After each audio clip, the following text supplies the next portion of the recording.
Hello à tous et bienvenue dans ce nouvel épisode. Il y a peu de temps, je me suis refait la saga Hunger Games, et en les revoyant, je me rends compte que j'ai complètement oublié la présence d'un acteur que j'adore et disparu beaucoup trop tôt, à savoir Philip Seymour Hoffman. Né le 23 juillet 1967 à Rochester dans l'état de New York, Philip se lance dans la comédie après avoir été obligé d'abandonner la lutte à cause d'une blessure. Il débute sa carrière en 1991 dans la série New York Police Judiciaire, en jouant le rôle d'un homme accusé de viol. Par la suite, il s'essaye au cinéma dans Triple Boogie on a Part 5 Hall, pardon pour l'accent, puis obtient des rôles de plus grande importance comme dans Le temps d'un week-end avec Al Pacino. Il joua par la suite des rôles divers et variés, alternant entre blockbusters, films d'auteur, comédie et drame. Il est malheureusement connu pour ses nombreux seconds rôles, car il se voit proposer tout au long de sa carrière très peu de premiers rôles. Ce qui est dommage pour un acteur aussi talentueux, je trouve.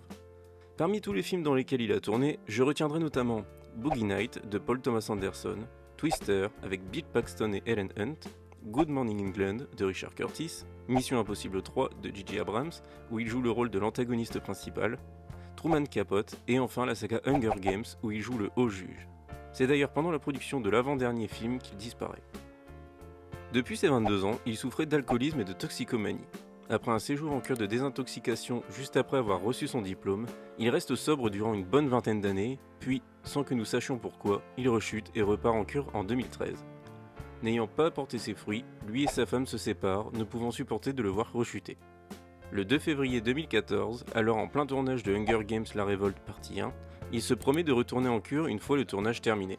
Mais ses vieux démons refusant de le laisser tranquille, il rentre à son appartement le soir même et se prépare un mélange de cocaïne, d'héroïne, d'amphétamine et de morphine.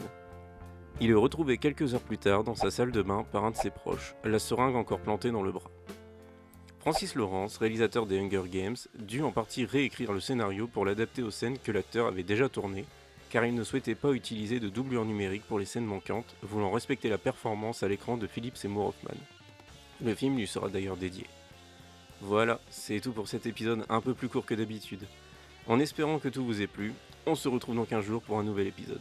N'hésitez pas à laisser un pouce bleu, à vous abonner à la chaîne et à partager sur Facebook, Insta et Twitter. Les liens sont dans la description. A bientôt les amis et surtout prenez soin de vous. Bye bye.